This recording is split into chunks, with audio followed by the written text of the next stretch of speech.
আব্দুল্লাহর বেটা মুহাম্মদকে চির বিদায় করে দিতে হবে। আজকে যেমন বহির্বিশ্বে বেঈমান মুনাফিকের দলের ইহুদিরা, চিরশত্রু ইহুদিরা নবীকে মারার ষড়যন্ত্র, নবীর আহলে বায়াতদেরকে হত্যা করার ষড়যন্ত্র, নবীর লাশ মুবারক চুরি করার ষড়যন্ত্র, অসংখ্য বেঈমান মুনাফিকের দলেরা মুহাম্মাদের পথ থেকে সরানোর জন্য কতই না পায় তারা চলতেছে রে মুসলমান। মিলাদ কিয়াম নিয়ে বিরোধিতা, রিসালাত নিয়ে বিরোধিতা, কুরআন নিয়ে বিরোধিতা, হাদিস নিয়ে বিরোধিতা, আর বর্তমান তো ওয়াজ নাই। বড় কষ্ট লাগে, আমার সমাজে কিছু সুন্নিরা কুকুরের মতো কামড়া কামড়ি শুরু করে দিছে। এই বক্তার বিরুদ্ধে ও বক্তার বিরুদ্ধে এখন ওয়াজের ময়দান হয়েছে সবচেয়ে হট্টগোলের জয় ময়দান। জোরে জোরে বলেন ঠিক কিনা? নূরের নবী, মায়ার নবী কালেমার দাওয়াত দিয়ে চলে আসলেন।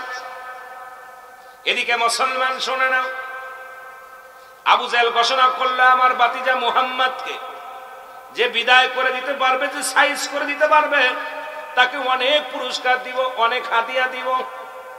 কেউ হাত তুললেন না। ময়দান ভরা মানুষ, হাজার হাজার মানুষ। আব্দুল্লাহর বেটা মুহাম্মাদের চোখের দিকে তাকাইলে, মুখের দিকে তাকাইলে বড় মায়া লাগে। এই মানুষটা যদিও আমাদের বিপরীত চলে, যদিও তার খোদাকে জীবনও দেখি নাই আমরা, সে তো খোদার বন্দেগী করে, তবে তার মুখের দিকে তাকাইলে আমরা কিছুতেই তাকে আঘাত করতে পারি না। যাইতে চাইতে আমরা চাই তাকে আঘাত করতে, কিন্তু যখন তার মুখের দিকে তাকায় বড্ড মায়া লাগে। আমরা কালেমা পড়ে মুসলমান হয়ে যাই, লা ইলাহা ইল্লাল্লাহ সাল্লাল্লাহু আলাইহি ওয়াসাল্লাম। মারহাবা বলেন না? আমার ভাইরা, আমার বন্ধুরা, আমার কষ্ট হচ্ছে আপনাদের? আওয়াজ দিতে হবে, জোরে চিল্লায় বলেন আল্লাহু আকবার। এটা আওয়াজ দিতে হবে, আওয়াজ, ইমানি আওয়াজ হবে মুসলমান।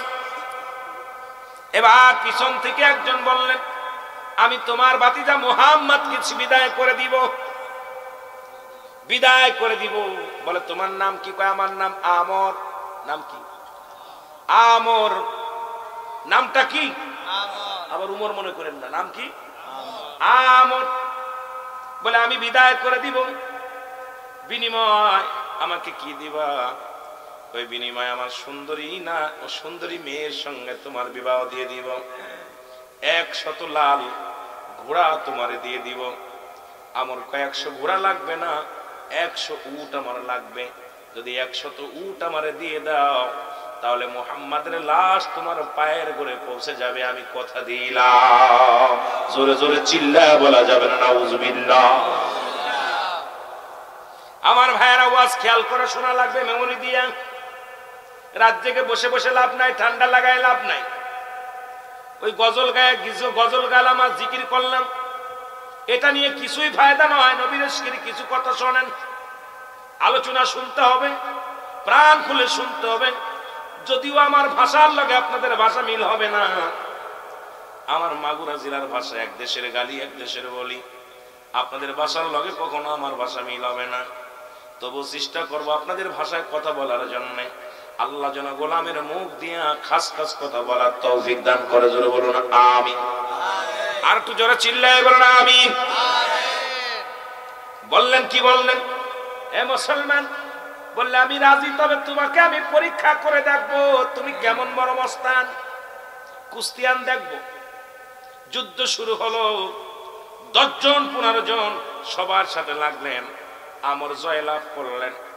আবু জেহেল কয় বাবা তুই পারবি মুহাম্মদকে চির বিদায় করে দিতে, তবে তুমি যদি যাও তাই নাও। খোলা তরবারি দিলেন, আবু জেহেল একটা তরবারি পুরস্কার দিলেন। তরবারিটা নিয়ে রাসূলকে হত্যা করার জন্য রওনা হয়ে গেলেন। আমার নবীজি কালেমার দাওয়াত দিয়ে, আমার নবীজি কালেমার দাওয়াত দিয়ে আস্তে আস্তে করে আসিয়া একটা পাহাড়ের গোয়ায় বিশ্রাম নিতেছিলেন। এমন সময় আমার ডাকতে বলে, হে আব্দুল্লাহর বেটা মুহাম্মদ, আমার নবীকে গালি দিতে লাগলেন। আমার নবীর মা বোন তুলিয়া গালি দিতে লাগলেন। ওদিকে জিবরিল আমিন এসে বলে, ইয়া রাসূলুল্লাহ, ইয়া হাবিবাল্লাহ, আমরের কুত্তা 5টা কুত্তা এসেছে, ইয়া রাসূলুল্লাহ, ইয়া হাবিবাল্লাহ। ওই আবু জেহেলের 5টা গোলাম আমর আসছে আপনাকে গালি দিবে, খবরদার আপনি কোনো আওয়াজ করবেন না, আপনি কোনো শব্দ করবেন না, আপনি ধ্যানে আসেন, আমার মাওলারা ধ্যানে থাকেন, বাকিটা আমার আল্লাহ করবে। জোরে জোরে বলেন মারহাবা। গালি দিয়ে চলে গেলেন। চলে যাওয়ার পর নবীজি পাহাড় থেকে উঠে, এই পাহাড়ের দায়িত্ব আছে হযরত ইলিয়াস আলাইহিস সালাম, নাম কি? হযরত ইলিয়াস আলাইহিস সালাম পাহাড়ের দায়িত্ব আছেন। আপনাদের এলাকায় অসংখ্য পাহাড়, এই পাহাড়ের দায়িত্ব আছে হযরত ইলিয়াস আলাইহিস সালাম, যাকে আল্লাহ দায়িত্ব দিয়েছে কিয়ামত পর্যন্ত পৃথিবীর মধ্যে যত পাহাড়গুলো আছে, এই পাহাড়গুলো দেখাশোনার দায়িত্ব, চলাফেরার দায়িত্ব আমার আল্লাহ তাআলা হযরত ইলিয়াস আলাইহিস সালামকে দিয়েছেন। জোরে বলেন মারহাবা। এই পাহাড়ে থেকে উঠে আসলেন নবীজি। আমার নবী চোখের পানি ছেড়ে কাঁদে রে,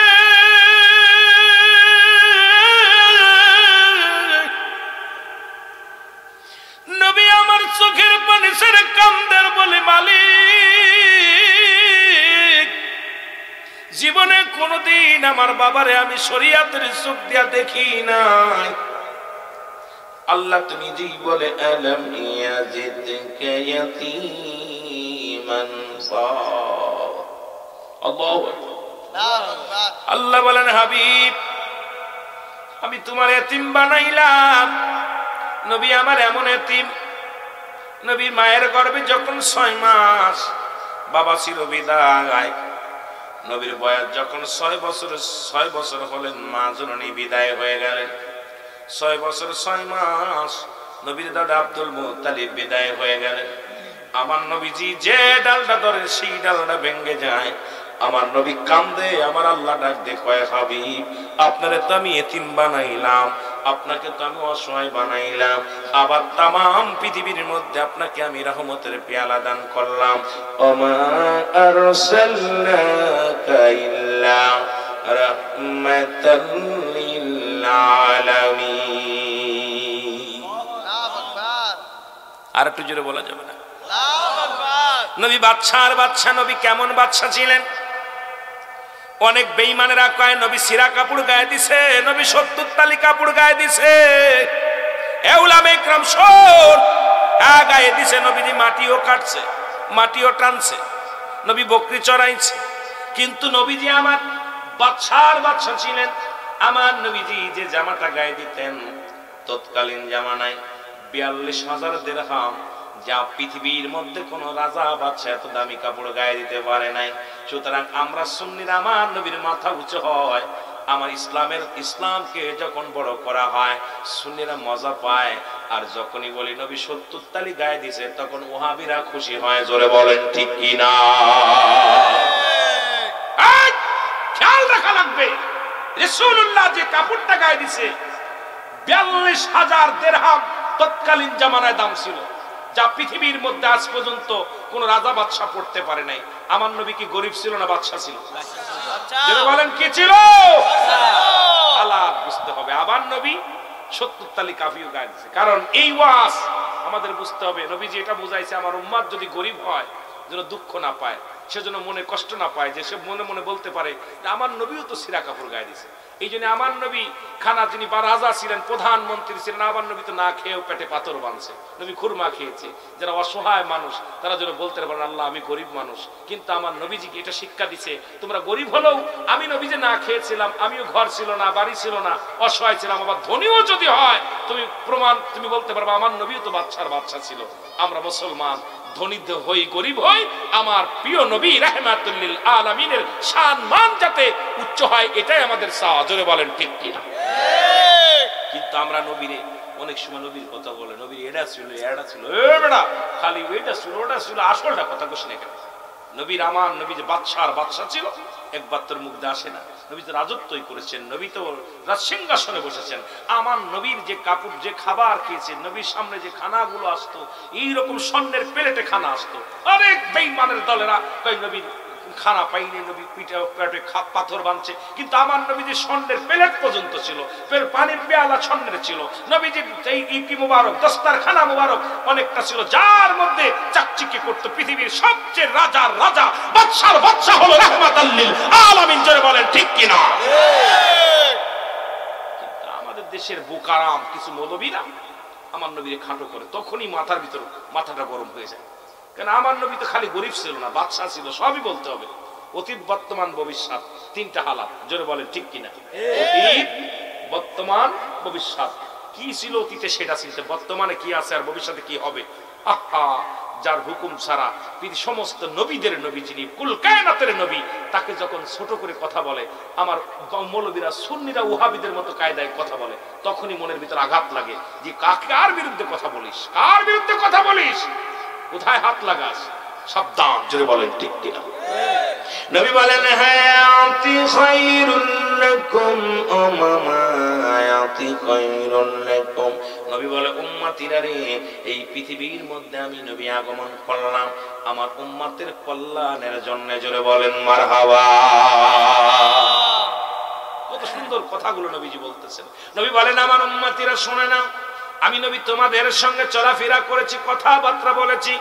আমি নবী তোমাদের সঙ্গে উম্মতিরা শরীয়ত তরিকত হাকিকত মারফত সব জায়গায় আমি কোথায় হাত লাগাইবা, ঘুমাইবা নবী, খানা খাবা নবী, বসন ইবাদত করবা নবী, জিন্দেগি করবা নবী, কৃষকের কাজ করবা নবী, ব্যবসা করবা নবী, চাকরি করবা নবী, রাজ দরবার চালাইবা নবী। জোরে কোন ঠিক কি না? এ মুসলমান, ঘর সংসার করবা নবী, ছেলে মেয়ে লালন পালন করবা নবী। সুবহানাল্লাহ। কোথায় বাদ দিবা নবী রে? আমার নবী কয় হায়াতি খায়রুল লাকুম, আমার হায়াতের জিন্দেগিটাই হলো আমার উম্মতের কল্যাণের জন্য। কারণ আমার উম্মতের সঙ্গে চলাফেরা করেছি, কথাবার্তা বলেছি, উম্মতেরা যেমনি ঘর সংসার করে আমিও নবী তেমনি করেছি। জোরে বলো মারহাবা। কষ্ট হয় আপনাদের? কষ্ট হয়? আমার নবী কয়, কোন বেঈমানেরা কয় নবী মরে গেছে, ভালো করে শোন নবী কি বলে। নবী বলেন মামায়াতি খায়রুল লাকুম, আমি নবীর ইন্তেকাল শরীফটাও আমি নবী ইন্তেকাল করেছি, এটা আমার উম্মতের জন্য কল্যাণকারক। সুবহানাল্লাহ বলেন। এ বাতিলেরা শোন, ওয়াহাবিরা শোন, খারেজিরা শোন, মওদুদিরা শোন, লামাযাবিরা শোন, এই ইহুদির বংশরা শোন, এ আমার কিপ্টে মৌলবীরা শোন, যারা নবীর শান বলতে গেলে কষ্ট হয়, যারা নবীর শান মান শুনলে তোদের কলিজার মধ্যে আগুন ধরে, তারাও শোন। কারণ আমার নবী কি কয়? নবী কয় উম্মতিরা রে, আমি নবী দুনিয়া থেকে বিদায় নিছি, এটা আমার উম্মতের জন্য কল্যাণকারক। কারণ এই পৃথিবীর মধ্যে কোন উম্মত যদি ভালো কর্ম করে আমি নবী তার জন্য প্রশংসা করি, আবার কোন উম্মত যদি গুনাহের কাজ করে আমি নবীর সঙ্গে সঙ্গে আমার উম্মতের জন্য আমি কি করি? আল্লাহর দরবারে ইস্তেগফার করি, আমার আল্লাহর কাছে ক্ষমা চাই, আমার উম্মতের জন্য ক্ষমা চাই। এ মুসলমান, আমি প্রায় মাহফিলে বলি, অন্যায় করে ছেলে মাফ চায় বাবায়, অন্যায় করে ছেলে মাফ চায় চেয়ারম্যান মেম্বার যাইয়া, এমন নবীর উম্মত হইলাম, ভুল করি আমি ক্ষমা চাই আমার নবী, সেই নবীর পক্ষে থাকার দরকার আছে কি না? এ দুনিয়ার মুসলমান,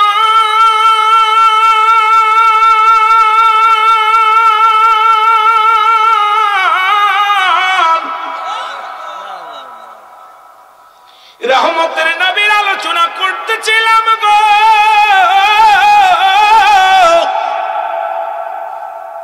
রহমতের নবী পাহাড়ে যাইয়া চোখের পানি ছেড়ে কাঁদেন, নবীর চোখের পানি গুলো জমিনের মধ্যে পড়ে গো। শেরে খোদা হযরত আলী রাদিয়াল্লাহু তাআলা আনহু নবীর কদমের মধ্যে আসলেন, দেখে নবী বইয়া বইয়া কান্দে, নবীর চোখের পানি জমিনের মধ্যে পড়ে। আলী বলে নবী গো, ও মায়ার নবী, আপনি কেন কান্দেন? নবী আরো জোরে জোরে কান্না শুরু করে দিল। আলী বলে হুজুর, নিশ্চিত আপনার বাবার কথা মনে পড়েছে, নিশ্চিত আপনার মায়ের কথা মনে পড়েছে। আমার নবী চোখের পানি ছেড়ে কান্দে, আলী রে আজকে আমি কান্দি রে,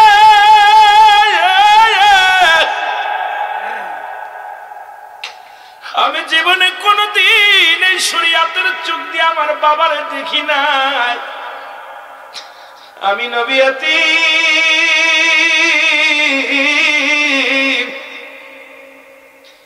দুনিয়ার মধ্যে কোনদিন আমার বাবারে আমি দেখি নাই শরীয়তের চোখ দিয়া। যখন ছোট্ট ছিলাম রে মাকে বিদায় করে দিছি, মাকেও হারাইছি। দুনিয়ার মতো আমার মতো এতিম কে আছে রে দুনিয়ায়? নবী আমার কান্দে, আলী বলে ইয়া রাসূলুল্লাহ ইয়া হাবিবাল্লাহ, আমার মন বলে আজকে আপনার মায়ের কথা মনে পড়েছে। আমার নবী কয় না না রে, আমি মায়ের জন্য মনে পড়ে নাই, আজকে বড় কষ্ট লাগে। আমার জন্য আমার মা গালি শোনে, আমার জন্য আমার বাবা গালি শোনে রে আলী। আমার মনের ভিতরে বড় কষ্ট, আমার জন্য আমার কারণে আমার বাবা গালি শোনে, আমার মায়ের গালি শোনে। এই কষ্ট আমি ধৈর্য ধরতে পারি নাই, এই জন্য চোখের পানি ফেলাইয়া কান্দি। জোরে জোরে চিল্লা বলা যাবে না আল্লাহু আকবার। আল্লাহর নবী ডাকতে বলে আলী রে, বড্ড মনে পড়ে রে, বড্ড মনে পড়ে আমার মায়ের কথা, বড্ড মনে পড়ে আমার বাবার কথা। আলী বলে হুজুর কে আপনাকে গালি দিছে বলেন, কে আপনাকে মন্দ বলেছে নবী গো? নবী বলে আলী রে কেউ না, তুমি বসো। বলে নবী গো আল্লাহর কসম করে বলে যা রাতে আমার জীবন, যা রাতে আমার প্রাণ, নবী গো সেই সত্যার কসম করে বলি যে আপনার চোখের পানি ফেলেছে, যার কথার কারণে আপনার চোখ দিয়া পানি ঝরেছে নবী গো, তাকে হত্যা না করিয়া আমি আলী এক গ্লাস পানিও পান করব না, আমি আলী কোনো বারণ শুনব না। একবার আপনি বলে দেন আমি তারে বিদায় করে দিব। জোরে জোরে চিল্লা বলা যাবে না মারহাবা। আরে আলীর গোষ্ঠীরা বসে আছে, এইরকম আশেক নবীর পাগলেরা, নবীকে ভালোবেসেই তো এখানে পড়ে আছে, আল্লাহকে ভালোবেসেই তো এখানে পড়ে আছে। যারা ভালোবাসতে পারে নাই বাজার ঘাটে ঘুরতেছে, হয়তো আবারও খাস মাদুর চলে আসবে। যেন বলেন ঠিক কিনা? আল্লাহর নবী ডাকতে বলে আলী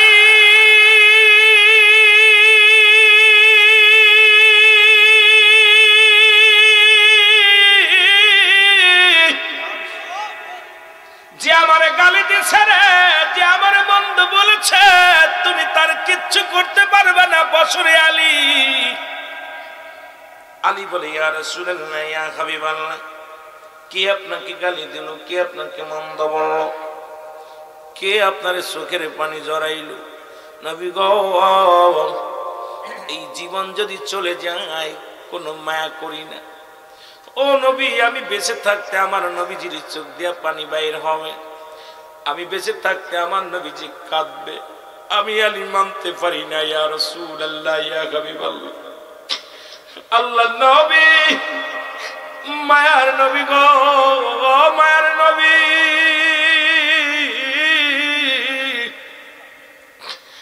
একবার শুধু নামটা বলেন নবী গো।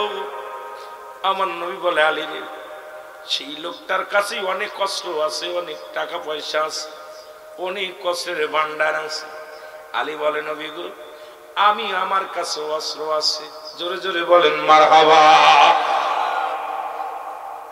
আলী বলে নবী গো আমিও অস্ত্র সংগ্রহ করেছি। আমার নবী বলে আলী রে তুমি কবে অস্ত্র সংগ্রহ করলা? কয় হুজুর আমি কবে অস্ত্র সংগ্রহ করেছি আপনি জানেন? নবী কালী কি বলতে চাও, তুমি অস্ত্র সংগ্রহ করেছো আমি তো জানি না। নবী বলে আমি তো জানি না। আলী বলে হুজুর আপনি জানেন? নবী কালী রে তোমার অস্ত্রের দাম কত? কয় হুজুর এটাও আপনি জানেন। নবী কয় তুমি কবে অস্ত্র কিনলা? সেই অস্ত্রের দাম কত এটাও আমি জানি না, তুমি কি বলতে চাও?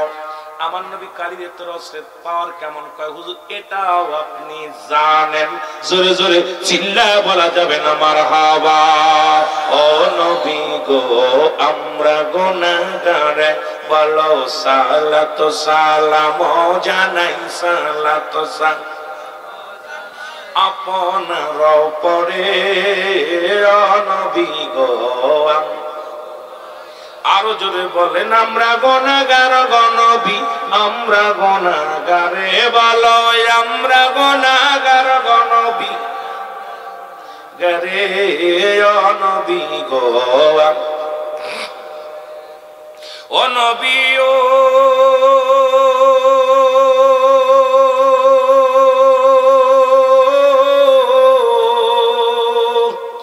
শাহপুরের আশেক গনে আপনার প্রেমে কান্দে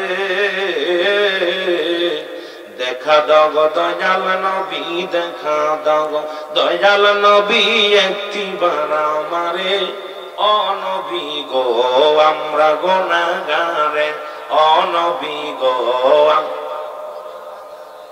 এ দুনিয়ার মুসলমান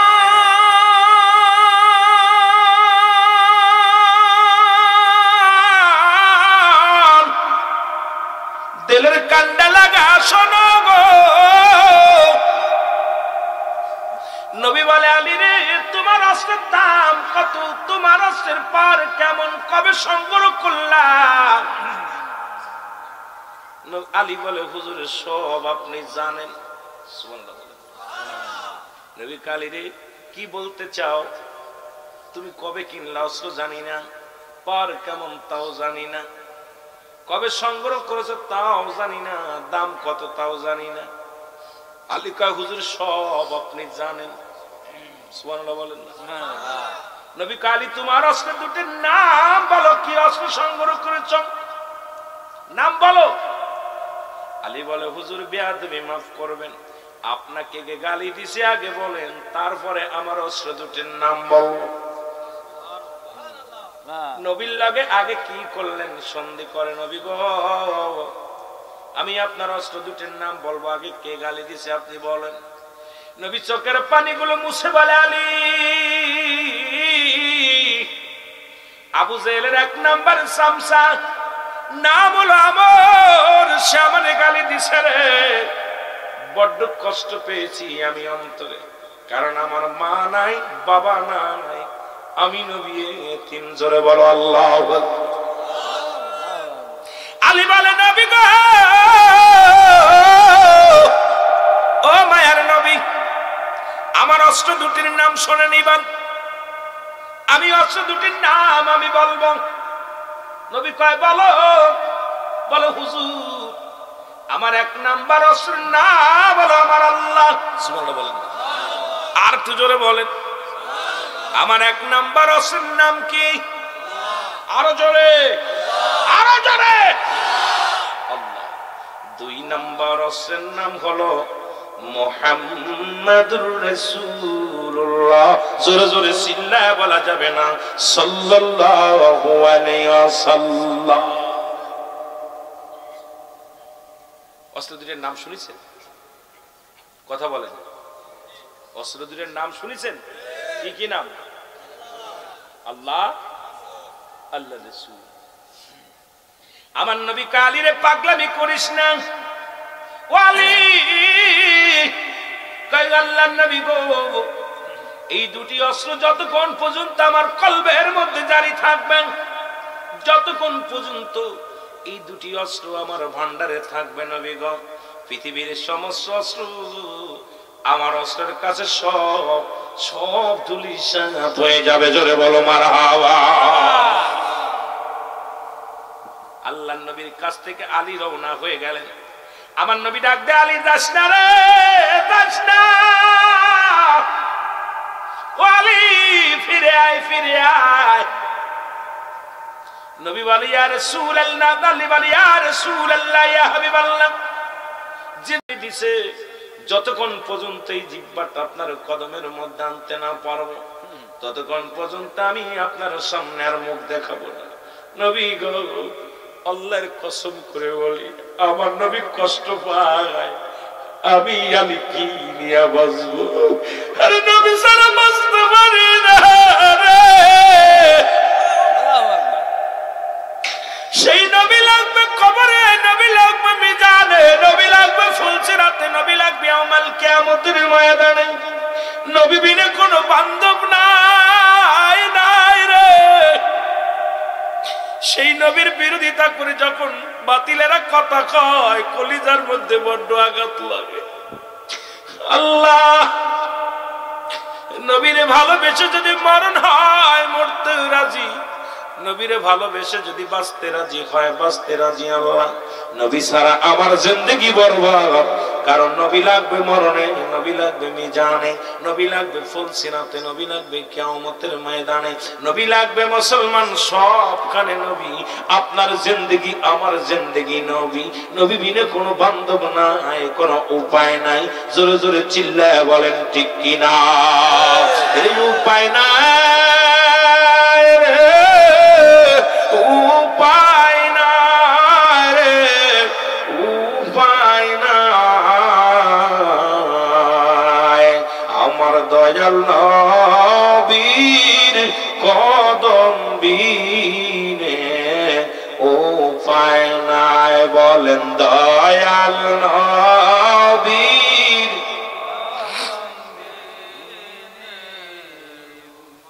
কোথায় গে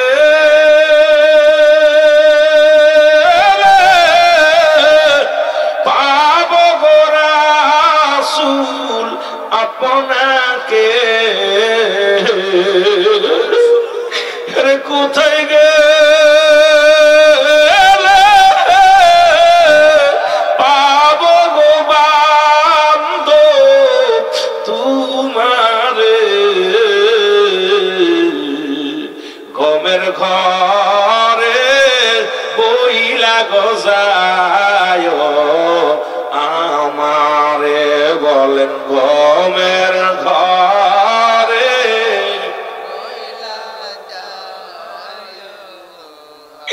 এর বিল্লালের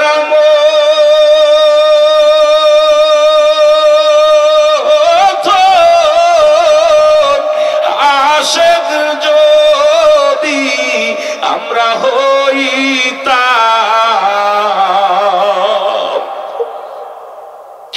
বাবারে শেষ রাত্র চোখের পানি ছেড়ে কাঁদবেন, 3টার পরে রহমত নাজিল হয়। আল্লাহর বান্দা আমার ফেরেশতারা এসে কান্দে, আমার কে বান্দা আছো তাড়াতাড়ি আমার কাছে চাও, আমি আল্লাহর কাছ থেকে ছিনিয়ে এনে দিব।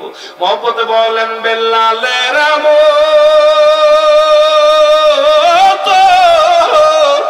আশেক যদি আমরা হইতাম, এই দুনিয়ায় নবীর দেখা পাইতাম। বলেন এই দুনিয়ায়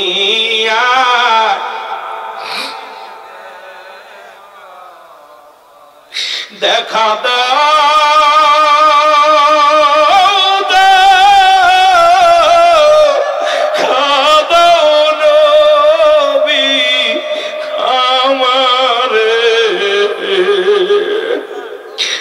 দেখা দাও নবী আমারে,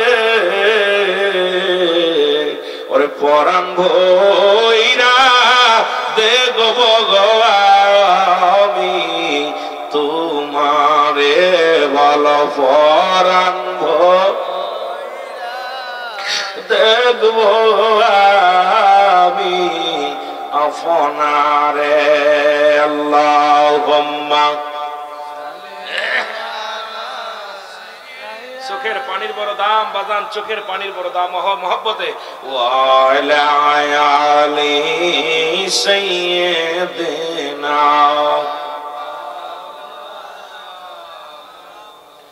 ওরে নবীজির মহব্বতে যাহার দেল ভাই কান্দে না, ওরে নবীজির মহব্বতে যাহার দেল ভাই কান্দে না, রোজ হাসরে ভাইজান তারা নবীর দিদার পাইবে না। আল্লাহুম্মা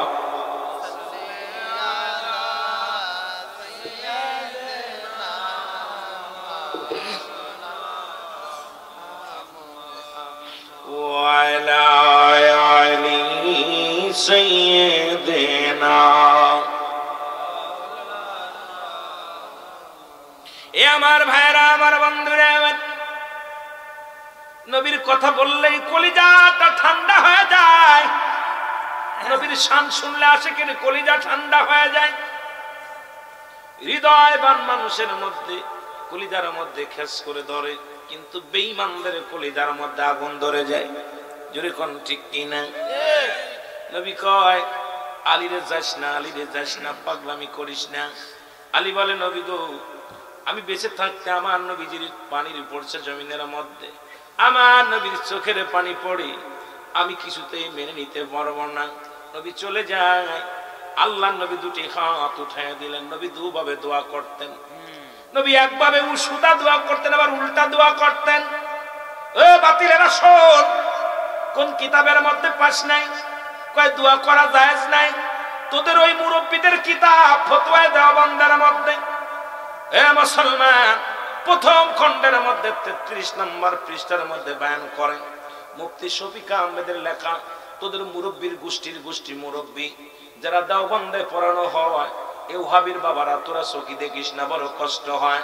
তোদের চোখটা কি কানা? তোরা ভালো করে চশমা লাগায়া দেখবি। বলে 5 ওয়াক্ত নামাজ আদায় করে জিয়ারত করে সর্ব আলাতে আল্লাহর দরবারে দুটি হাত উঠায় দোয়া করা উত্তম সুন্নাত, উত্তম মুস্তাহাব। জোরে জোরে চিল্লায় বলো মারহাবা। কোন কিতাব পড়ে পাইলি না নবীর দোয়া করা যাবে না, নামাজ পড়ে দোয়া করা যাবে না, হাত উঠানো যাবে না?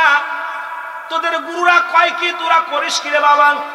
বড্ড কষ্ট লাগে তখনই আমার, যখন তোরা মুরব্বীকে সম্মান করিস না, বাবাকে, যে বাবা তোরে জন্ম দিল সেই জন্মদাতা পিতাকে অস্বীকার করিস, তখনই মনে বড় কষ্ট লাগে। মারামারি নয়, হাঙ্গামা নয়। আজকে নবীর শান, নবীর মান শুনলে তোদের চুলকানি রোগ হয়। আমি মনে করি বাবারে, তোরা যেদিন মারা যাবি, তোরা মরা পর আমার নবীর মিল্লাতে তোদের লাশ রাখা লাগবে না। কারণ নবীর মিল্লাত তো কোনোদিন পছন্দ করিস নাই। তোরা যার মিল্লাত পছন্দ করিস তার মিল্লাতে রাখলে তোমার দেহখানা থাকবে। আমার নবীর মিল্লাতে তোমার দেহখানা রাখার কোনো ইখতিয়ার নাই। জোরে বলো ঠিক কি না? আমার ভাইরা, আমার বন্ধুরা, আমার গভীর মনোযোগ। নবীজি উল্টা হাত উঠায় দিছে। নবী যখন উল্টা হাত উঠাইতে, এটা ফস করে দোয়া কবুল হতো, সিধা করলে এটাও কবুল হতো। নবী ইমার্জেন্সি যে দোয়াটা কবুলের দরকার, রাহমাতুল লিল আলামিন উল্টা উঠায়া দিতেন। হযরত আলী দেখে নবীজি উল্টা হাত উঠাইছে, একটা দড়িয়ে সে নবীর কদমের মধ্যে পড়ে গেছে। ডাকতে বলে নবী গো, জীবনে কোনোদিন আপনাকে আমি উল্টা হাত উঠাইতে দেখি নাই, আজকে কেন উল্টা হাত উঠাইলেন? তার মানে আমার বুঝতে বাকি নাই, আমি মনে হয় আর দেখা হবে না, জীবনে মনে হয় আর কোনদিন আপনার সাথে দেখা হবে না। ইয়া রাসূলুল্লাহ, ইয়া হাবিবাল্লাহ, বিদায়। ওই পারে দেখা হবে, পারে দেখা হবে না।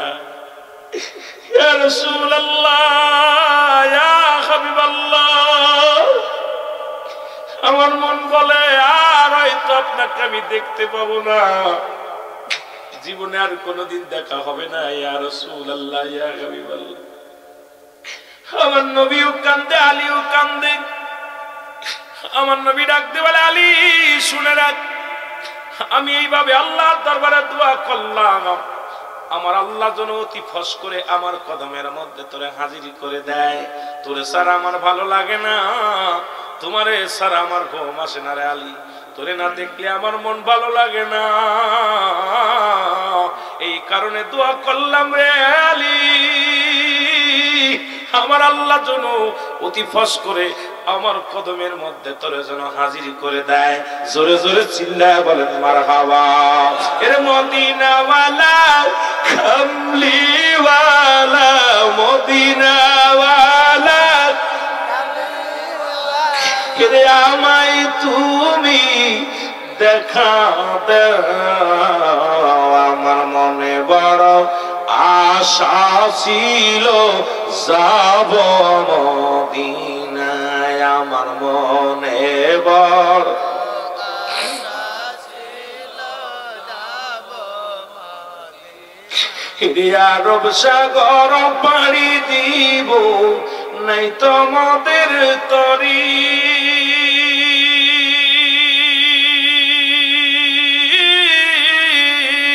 পাখা নাই তো উড়ে যাব ডানাতে ভর করি ওরে আশায় আছে সম্বল নাই বলো আশায় আছে সম্বল নাই করি কি উপায় আমার মনে বড় আশা ছিল যাব মদিনা ইয়া রাসূলুল্লাহ জোরে বলে না আমার মনে বড় আশা ছিল যাব মদিনা আরব সাগর পাড়ি দিব নাই তোমাদের তরি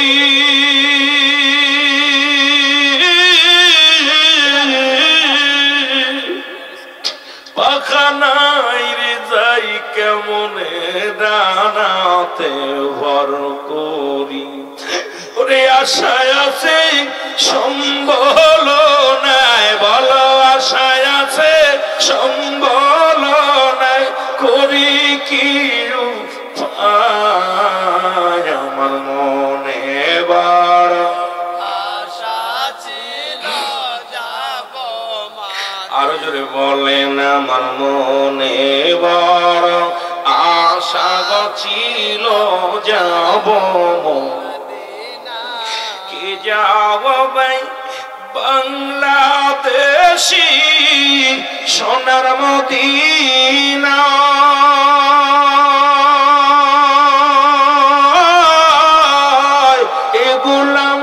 সালাম খানি দিও গো পৌঁছায় বলে নেই গোলা মেরা সালাম খানি দিও গো পৌঁছায় আমার আশায় আছে সম্বল নাই আশায় আছে সম্বল নাই এর করি কি উপায় আমার মনে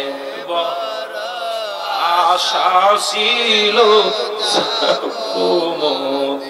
নাই আমার মনে বড় আশা ছিল যাব মদিনা ঘুরি আমি দেশ বিদেশে ঘুরি আমি দেশ বিদেশে নবীর পাগল হইয়া আমার মনে বড় আশার ছিল যাব মদিনায় আমার মনে বড় চোখের পানি সারেক বাবা কাজে লাগবে রে মদিনায় যেতে পারলে জীবন ধন্য যেখানে গেলে মাসুমের মাসুম হওয়া যায় যেখানে গেলে পাপের বোঝা একদম চিরতরে মাফ হয়ে যায় যেখানে গেলে মাসুম বাচ্চা হওয়া যায় যে নবীর জিয়ারত করলে জীবনের সব গুনাহ আল্লাহ মাফ করে দেয় জোরে বলেন মারহাবা আরো জোরে বলেন রে ঘুরি আমি দেশ বিদেশে ঘুরি আমি দেশ বিদেশে এর নবীর পাগল হইয়া আমার মনে বড় আশা ছিল যাব মদিনা